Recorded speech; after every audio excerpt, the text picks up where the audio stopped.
Olá, minha gente querida, muito bem-vindos a todos. Vamos começar com o livro Agenda Cristã de André Luiz, psicografado por Chico Xavier. A mensagem se chama Consulte o Bem. O ingrato não se alegrará em te ver reconhecido aos outros.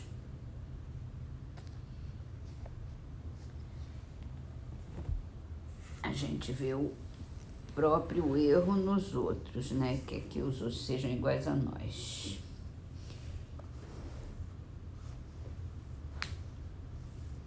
Livro dos Espíritos. Sobre a vida e a morte, a pergunta é assim: o que é feito da matéria e do princípio vital dos seres orgânicos quando eles morrem? A matéria inerte se decompõe e vai formar novos organismos. O princípio vital volta à massa de onde saiu. E Allan Kardec explica direitinho aqui na nota que ele coloca aqui no final. Morto o ser orgânico, os elementos que o compõem sofrem novas combinações, de que resultam novos seres, os quais aurem na fonte universal o princípio da vida e da atividade. O absorvem e assimilam para novamente o restituírem a essa fonte quando deixarem de existir. Os órgãos se impregnam, por assim dizer, desse fluido vital, e esse fluido dá a todas as partes do organismo uma atividade que as põe em comunicação entre si nos casos de certas lesões e normaliza as funções momentaneamente perturbadas. Mas quando os elementos essenciais ao funcionamento dos órgãos estão destruídos ou muito profundamente alterados, o fluido vital se torna impotente para lhes transmitir o movimento da vida e o ser morre. Mais ou menos necessariamente, os órgãos reagem uns sobre os outros, resultando essa ação recíproca da harmonia do conjunto por eles formado. Destruída que seja por uma causa qualquer esta harmonia, o funcionamento dos órgãos cessa como um movimento da máquina, cujas peças principais se desarranjem. É o que se verifica, por exemplo, com o relógio gasto pelo uso ou que sofreu um choque por acidente, no qual a força motriz fica impotente para pô-lo de novo a andar. Num aparelho elétrico, temos imagem mais exata da vida e da morte. Esse aparelho, como todos os corpos da natureza, contém eletricidade em estado latente. Os fenômenos elétricos, porém, não se produzem senão quando o fluido é posto em atividade por uma causa especial. Pode-se então dizer que o aparelho está vivo. Vindo a cessar a causa da atividade, o fenômeno cessa, o aparelho volta ao estado de inércia. Os corpos orgânicos são, assim, uma espécie de pilhas ou aparelhos elétricos, nos quais a atividade do fluido determina o fenômeno da vida. A cessação dessa atividade causa a morte. A quantidade de fluido vital não é absoluta em todos os seres orgânicos. Varia segundo as espécies e não é constante, quer em cada indivíduo, quer nos indivíduos de uma espécie.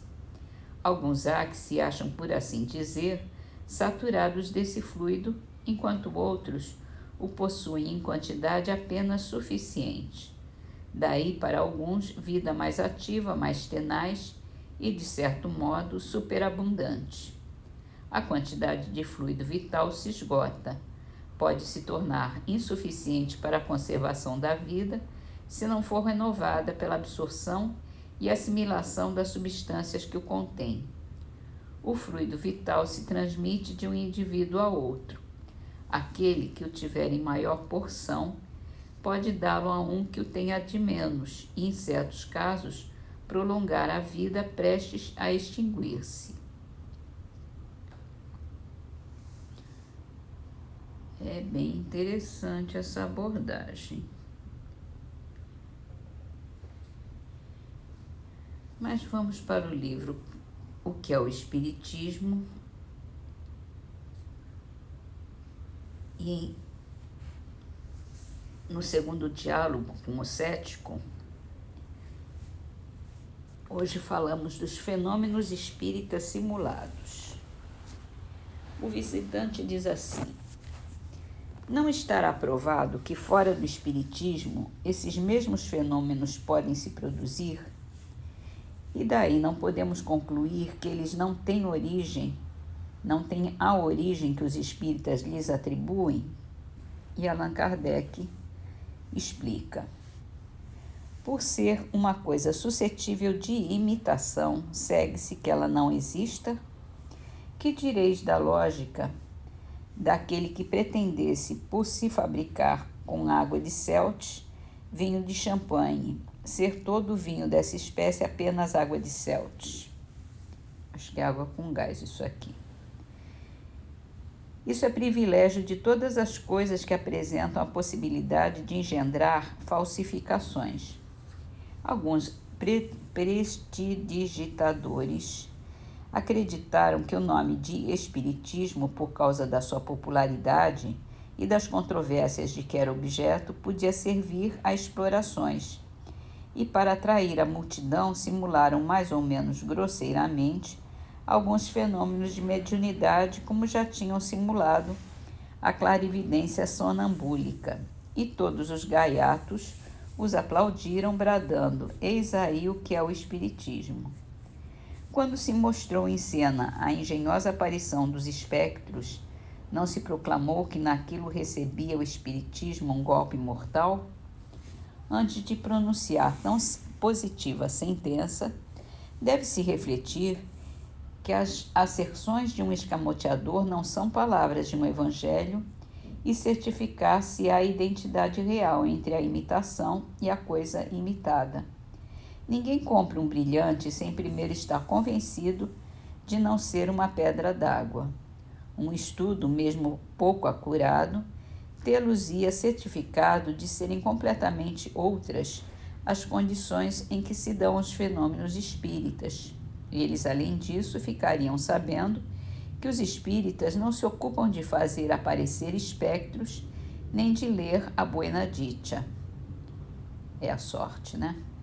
Só a malevolência e uma arrematada má-fé puderam confundir o espiritismo com a magia e a feitiçaria, quando aquele repudia o fim, as práticas, as fórmulas e as palavras místicas destas. Alguns chegaram mesmo a comparar as reuniões espíritas às assembleias do sabá, nas quais se espera o soar da meia-noite para que os fantasmas apareçam. Um espírita, meu amigo, assistia um dia a uma representação de Macbeth ao lado de um jornalista que ele não conhecia. Quando chegou à cena das feiticeiras, ele ouviu o vizinho dizer: Belo, vamos assistir a uma sessão espírita? É justamente o que precisava para meu próximo artigo. Agora vou saber como as coisas se passam. Se eu encontrasse por aqui alguns desses loucos, perguntar-lhe-ia se ele se reconhece no quadro que tem ante os olhos. E o espírita lhe disse: eu sou um deles, e posso asseverar-lhe que nada vejo que se lhe pareça. Tenho assistido a centenas de reuniões espíritas e nelas nada encontrei que se assemelhe a isso. Se é aqui que vem colher argumentos para seu artigo, lhe assevero que ele não primará pela veracidade. Muitos críticos não têm bases mais sólidas. Sobre quem cairá o ridículo a não ser sobre aqueles que caminham tão estonteadamente? Quanto ao espiritismo, seu crédito, longe de sofrer com tais ataques, tem crescido pelos reclamos que lhe fazem, chamando para ele a atenção de muita gente que nem sequer pensava nele. Os reclamos provocaram o exame e contribuíram para lhe aumentar o número de adeptos, porque se reconheceu então que, em vez de brincadeira, ele era uma coisa séria. E vamos, então, finalizar nossas leituras com o livro Perdão e Vida, um livro de frases de espíritos diversos, psicografado por Chico Xavier, e a frase de hoje é de Emmanuel. Esqueçamos o mal e procuremos o bem que nos esclareça e melhore.